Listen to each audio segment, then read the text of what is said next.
की न्यूज, खबरों का सारथी।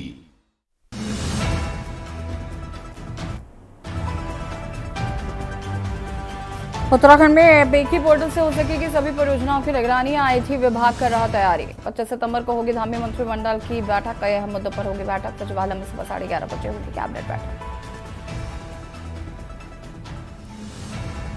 आगामी चुनाव में दिग्गज नेता पार लगाएंगे कांग्रेस की नैया। प्रदेश कांग्रेस समन्वय समिति की अहम बैठक में बनी सहमति। प्रदेश में प्रधानाचार्य के 692 पदों पर होने वाली भर्ती होगी स्थगित। शासन ने आयोग को भेजा पत्र।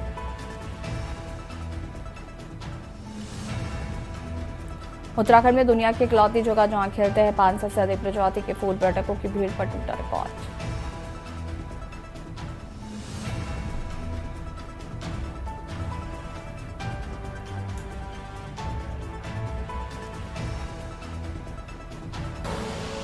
आप देख रहे हैं की न्यूज, खबरों का सारथी। नमस्कार, खबर उत्तराखंड में आप सभी का स्वागत है। बहु आपके साथ शुक्ला और उत्तराखंड की खबरों का रुख करें उससे पहले आपको दिल्ली से खबर बता देते हैं। दिल्ली एनसीआर में महसूस किए गए भूकंप के झटके। कुछ सेकंड तक महसूस किए गए हैं भूकंप के झटके। 5.8 थी भूकंप की तीव्रता। पाकिस्तान था केंद्र। भारत में भी कई राज्यों में भूकंप के झटके महसूस किए गए हैं।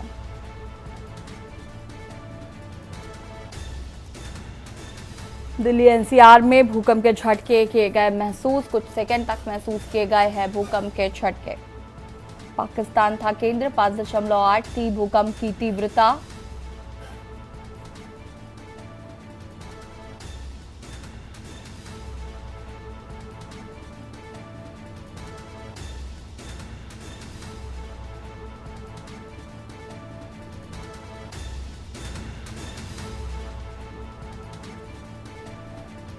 कुछ सेकेंड तक महसूस किए गए भूकंप के झटके।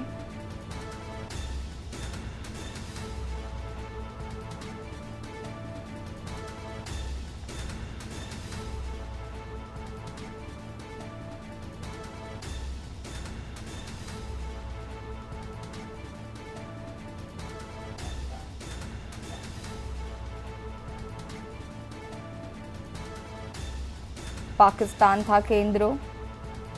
5.8 थी भूकंप की तीव्रता। भारत के भी कई राज्यों में महसूस किए गए हैं झटके। कुछ सेकंड तक महसूस किए गए भूकंप के झटके।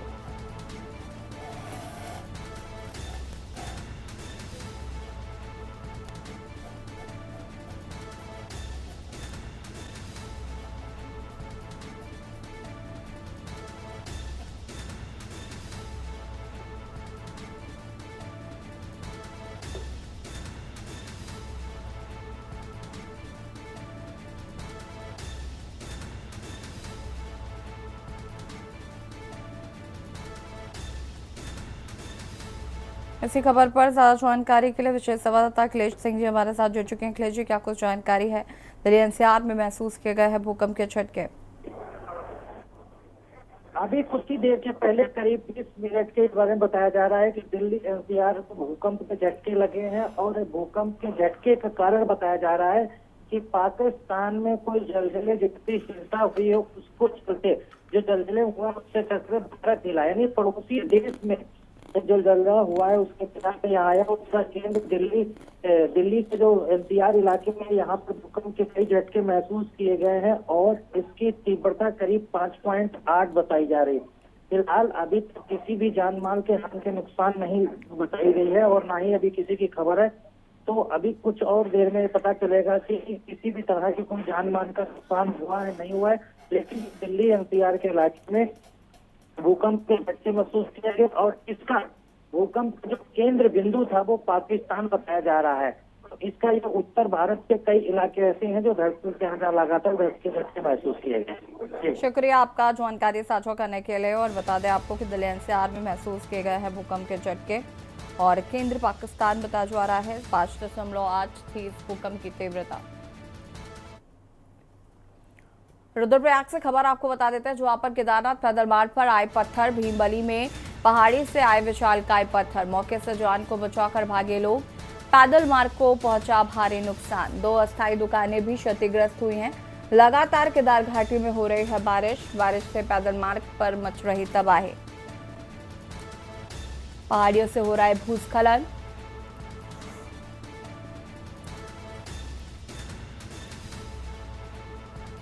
पैदल मार्ग को पहुंचा है नुकसान। लगातार केदार घाटी में हो रही है बारिश।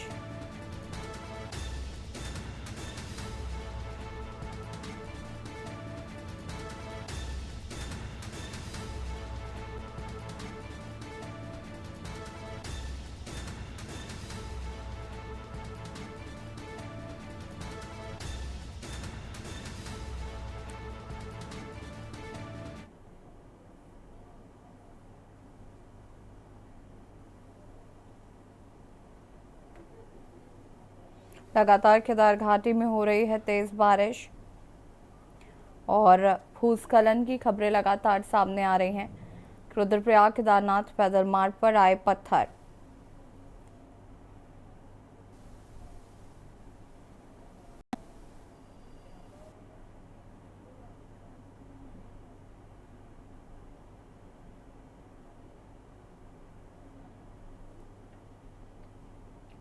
इसी खबर पर ज्यादा जानकारी के लिए संवाददाता अंकित हमारे साथ जुड़ चुके हैं। अंकित, क्या कुछ जानकारी है?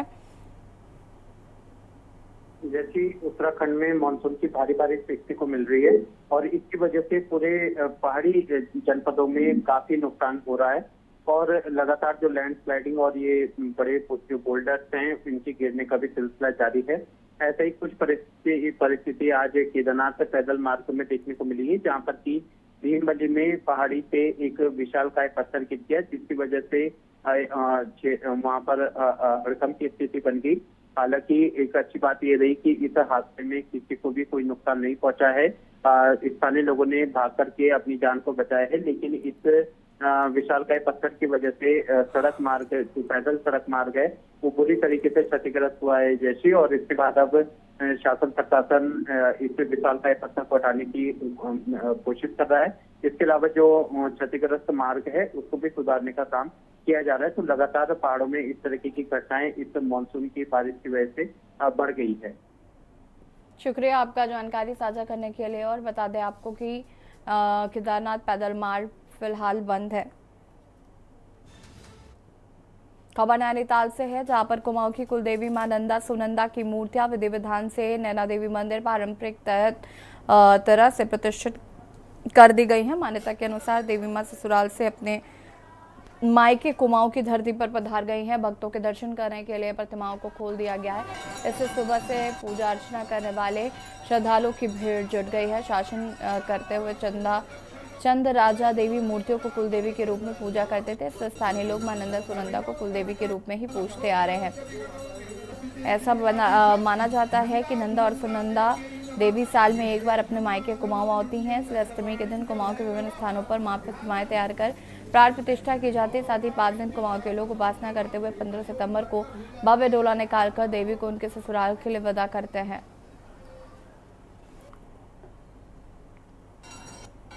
माँ जो है मनुष्य के अंदर, प्रत्येक महिला के अंदर वास करती है और माँ शब्द जो है उसका बड़ा गूढ़ अर्थ है। उस माँ के शब्द को अर्थ के समझने के लिए हमने अपने चित्त में पहले सत्य को स्थापित करना पड़ेगा, तब हम उस सत्य रूपी चित्त में उस माँ का वास पाएंगे। साल भर हम बहुत इंतजार करते हैं इस पल का और सबसे पहले दर्शन होने की हमें सौभाग्य प्राप्त हुआ है। इसलिए मैं नैना माता की बहुत बड़ी भक्त हूँ और मैं साल भर इसका इंतजार करती हूँ इस साल का कि ये जल्दी नंदा देवी का मेला आए और हम लोग दर्शन करें। सब लोग बहुत उत्साहित हैं इसके लिए और सब लोग यहाँ 12 बजे से भी पहले से लोग दर्शन करने के लिए खड़े हैं और सबसे पहले हमारा नंबर अभी आ गया है। हम लोग दर्शन करके जा रहे हैं और बहुत लंबी लाइन लगी है। अभी पूरे दिन भर यहाँ दर्शन होगा माता रानी का। बहुत आस्था है और बहुत इंतज़ार रहता है, साल से 1 साल भर से इंतज़ार रहता है हम लोगों को कि सुबह जल्दी जाएंगे और दर्शन करेंगे। माँ के पहले कपाट खुलते ही दर्शन हो, ये मन में आस रहती है पूरे साल भर से। खबर हल्द्वानी से है, जहां गणेश महोत्सव की जगह जगह धूम देखने को मिल रही है। प्राचीन शिव मंदिर कमेटी द्वारा मंगल पड़ाव में गणेश महोत्सव मनाया जा रहा है, तो वहीं पटेल चौक पर महाराष्ट्र की तर्ज पर गणेश महोत्सव की धूम देखने को मिल रही है। इस गणेश चतुर्दशी के मौके पर भव्य रंगारंग कार्यक्रम के आयोजन हो रहे हैं और भगवान गणेश जी की आरती के साथ ही भक्तिमय माहौल देखने को मिल रहा है।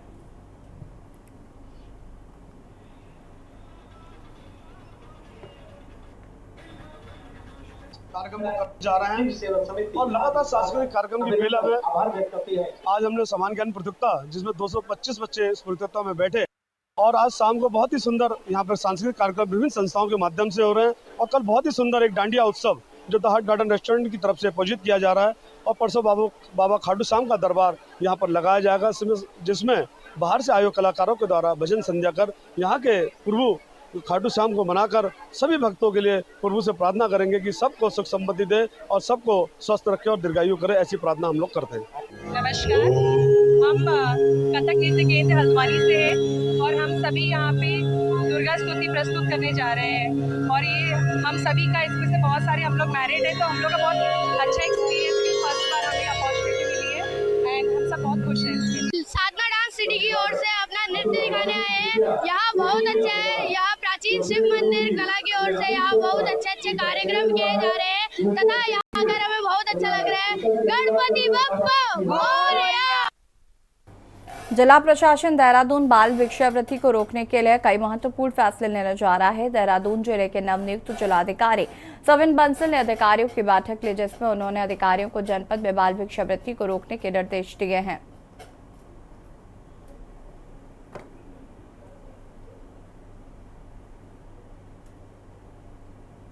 प्रोजेक्ट आने में करीबन 1 से 1.5 महीना लगेगा। नए व्हीकल्स आ रहे हैं और हमारा इंटेंसिव केयर शेल्टर यूनिट बनाया जा रहा है। मुख्य शिक्षा अधिकारी के थ्रू फंड्स हम डिस्पर्स कर रहे हैं और पूरा सिक्योर्ड वे में सिक्योरिटी उनको प्रदान की जाएगी। हमारा पर्पस ये है कि उनकी चेन को ब्रेक करना है। हम महीने में 2 हफ्ते में एक बार गाड़ी चलाते हैं, लाते हैं, फिर वो छूट जाते हैं, फिर भिक्षावृत्ति करते हैं। तो निरंतर उनको हर दिन पकड़ना है, जिससे उनका माइंड ट्रांसफॉर्म हो, वो उस सोशल इविल से अपने चाइल्डहुड राइट पे आए, जो उनका अधिकार है बचपन का, उसको ग्रहण करें। तो उसके लिए उनका माइंड ट्रांसफॉर्म करना बहुत आवश्यक है। वो तभी हो सकता है कि उनको एक अच्छा वातावरण दिया जाए। डेली गाड़ी पकड़ के उनको इंटेंसिव शेल्टर में जब रखेगी तो दे विल नो कि हमारा स्थान यहाँ पर है, सड़क पे नहीं। यातायात निदेशक और पुलिस महानिरीक्षक अरुण मोहन जोशी ने अगले वर्ष शुरू होने वाली चारधाम यात्रा को लेकर वीडियो कॉन्फ्रेंसिंग के माध्यम से अधिकारियों की बैठक ली है। बैठक में उन्होंने चारधाम यात्रा में पार्किंग, भूस्खलन प्रभावित क्षेत्र, यातायात व्यवस्था समेत कई बिंदुओं पर चर्चा की।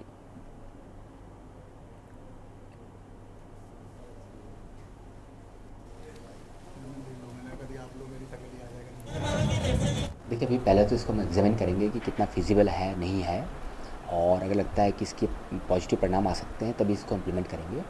अगले साल की जो यात्रा है उसको लेकर के इसको हमने प्रपोज़ किया है, इसको एग्जामिन करवा रहे हैं। जहाँ तक आपने कहा इसके क्या लाभ हो सकते हैं, इसका सबसे बड़ा लाभ ये है जो श्रद्धालु वहाँ पहुँच रहे हैं वो अनावश्यक बहुत लंबा लाइन में खड़े होने से बचेंगे, और जब वो अनावश्यक लाइन में बहुत लंबा खड़े नहीं हो रहे हैं तो जो आसपास के जो हमारे लोकल कारोबारी हैं जिन्होंने यात्रा के समय पर कुछ छोटा मोटा कारोबार किया हुआ है, उनका सामान भी बिकेगा, उनको भी लाभ होगा इससे। जनता के बीच अपने खोए हुए जनाधार को फिर से प्राप्त करने के लिए उत्तराखंड क्रांति दल जल्द ही स्कूल, कॉलेजों, निकाय और पंचायत स्तर पर मुहिम छेड़ने जा रही है। उत्तराखंड क्रांति दल के केंद्रीय संरक्षक डॉक्टर शक्तिशाल कपड़वाल ने कोटद्वार मीडिया को दिए अपने एक बयान में कहा है कि यूकेडी आने वाले दिनों में ग्रास रूट पर दल को मजबूत करने के लिए अभियान छोड़ने जा रही है।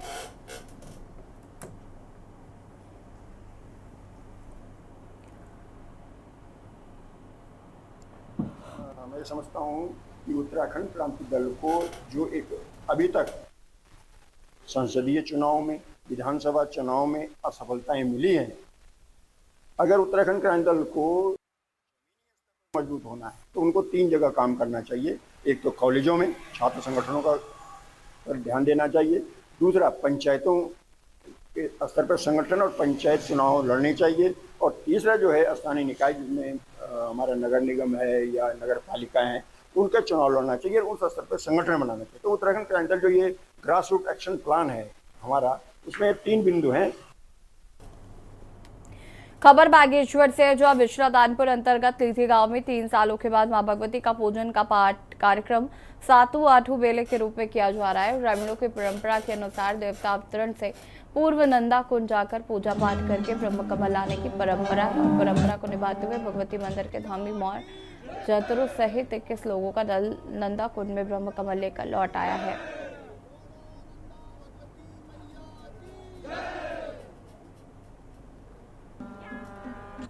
तो 5 दिन पहले जो नंदा कुंड की तरफ को यात्रा गई हुई थी, तो आज वो यहाँ पर पहुंच चुकी है। लगभग सुबह 10 बजे ग्रामीणों ने उनका भव्य स्वागत किया, उन 21 लोगों का जो नंदा कुंड गए थे। और पंचमी के दिन जब नंदा कुंड की पूजा अर्चना हुई होगी, तो उसके आसपास उगे हुए जो ब्रह्म कमल हैं, वो सारे 21 लोग उन ब्रह्म कमलों को लेकर के यहाँ पर आए और ग्रामीणों द्वारा रिंगाल यहाँ पर लाया गया। और उसके बाद रिंगाल में ब्रह्म कमल लगा करके पीछे जैसा आप देख रहे हैं, इसके बाद जो है पूरी भव्य यात्रा एक एक रिंगाल प्रत्येक व्यक्ति पकड़ता है और अगल बगल के भी बहुत सारे ग्रामीण, बहुत सारे श्रद्धालु हजारों की संख्या में इस यात्रा में उमड़ते हैं। और ये यात्रा यहाँ से लेकर के मां भगवती मंदिर तक होती है और हजारों श्रद्धालु उसमें प्रतिभाग उन्होंने किया। और यहाँ रुकेंगे छोटे से ब्रेक के लिए, जो हाथ से होता है। आप देख रहे हैं के न्यूज, खबरों का सारथी। ब्रेक के बाद एक बार फिर से आप सभी का स्वागत है। जिलाधिकारी देहरादून सविन बंसल ने दून की सफाई व्यवस्था में गड़बड़ी के बाद मुख्य नगर स्वास्थ्य अधिकारी डॉक्टर अविनाश खन्ना से 10 महत्वपूर्ण चार्ज हटा दिए हैं और उन्होंने सफाई कार्य की निगरानी से लेकर बिल सत्यापन का काम उपनगर आयुक्त गोपाल राम बिनवाल को सौंप दिया है। आपको बता दें कि हाल ही में डीएम ने नगर निगम में बैठक लेकर स्पष्ट कहा था कि वो लापरवाही बर्दाश्त नहीं करेंगे। उन्होंने डोर टू डोर कूड़ा उठान, निगरानी और जागरूकता अभियान को लेकर फीडबैक भी लिया।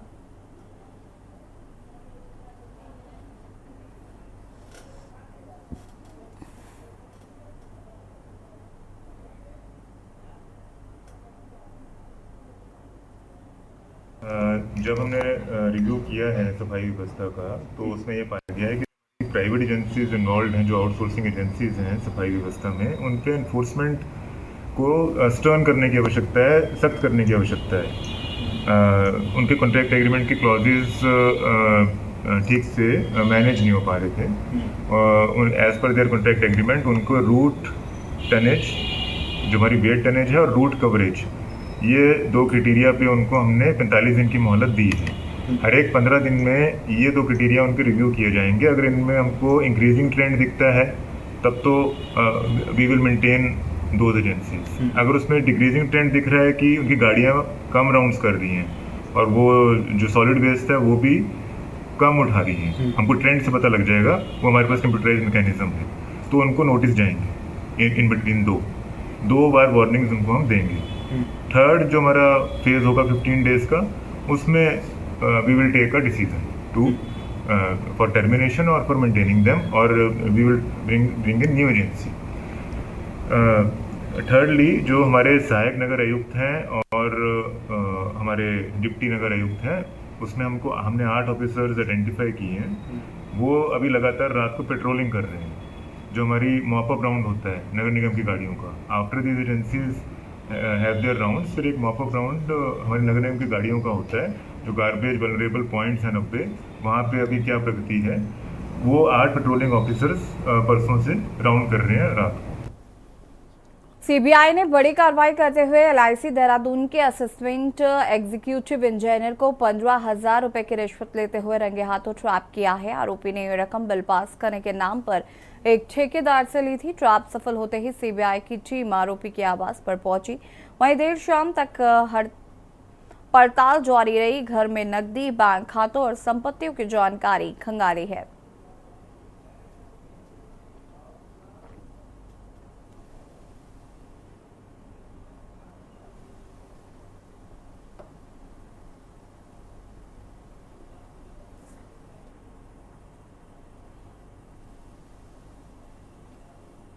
खबर अल्मोड़ा से, जहां गोविंद बल्लभ पंत राष्ट्रीय हिमालयी पर्यावरण संस्थान के स्थापना दिवस पर स्वर्गीय पंत की जयंती पर आयोजित कार्यक्रम में हिमालय की वनाग्नि रोकने पर जोर दिया गया है।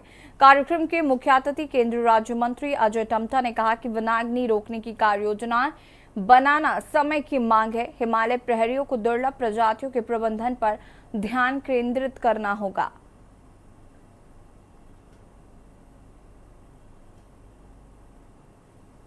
आज जो है 10 सितंबर के दिन हमेशा गोविंद बल्लभ पंत मेमोरियल लेक्चर यहाँ ऑर्गेनाइज किया जाता है।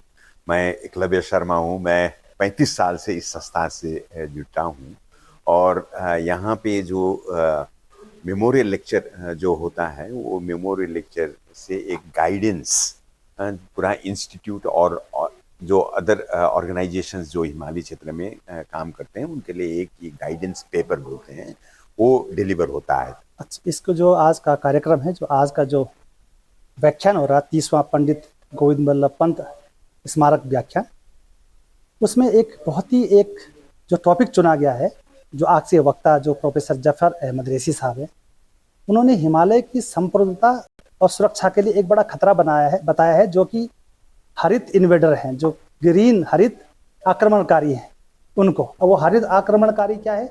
जो यहाँ की प्राकृतिक वनस्पतियाँ नहीं हैं, जो यहाँ पर अपना प्रचार और प्रसार कर रही हैं, और जो हमारा जो नेटिव फ्लोरा है, जो हमारा जो वन तंत्र में जो हमारी विभिन्न पादप प्रजातियाँ हैं, उनके लिए संकट पैदा कर रही है। नई टिहरी जनपद में लगातार बढ़ रही दुर्घटनाओं को रोकने के लिए जिलाधिकारी मेयर दीक्षित की अध्यक्षता में जिला सभागार में लोक निर्माण विभाग, पीएमजीएसवाई, परिवहन विभाग सहित कई विभागों के आला अधिकारियों के साथ जिलाधिकारी ने बैठक की दुर्घटनाओं को रोकने के लिए सख्त कदम उठाने की बात कही। और जो फोन पे बात करें उस पे कितना है जुर्माना? मोबाइल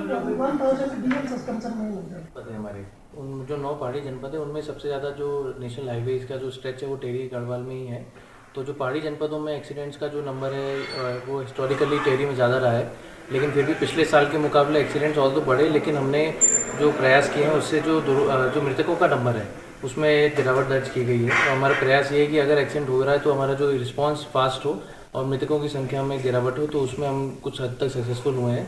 लेकिन चूंकि चारधाम रूट दोनों गंगोत्री के भी और केदारनाथ बद्रीनाथ के हमारे जनपद से जाते हैं, साथ ही काफ़ी लंबी स्टेट हाईवे भी हैं, तो उसके क्रम में सड़क सुरक्षा में क्या क्या कार्य किए जा सकते हैं इसके बारे में भी और कार्य जो प्रस्तावित किए गए उनका अनुमोदन किया गया है। और जो हेलमेट का प्रयोग हो, चेकिंग बढ़ाई जाए, और साथ ही जो नाबालिग हैं या फिर जो जिनके पास लाइसेंस नहीं है वो भी गाड़ी का प्रयोग ना करें, उसके लिए चेकिंग और बढ़ाई जाने के लिए निर्देशित किया गया है।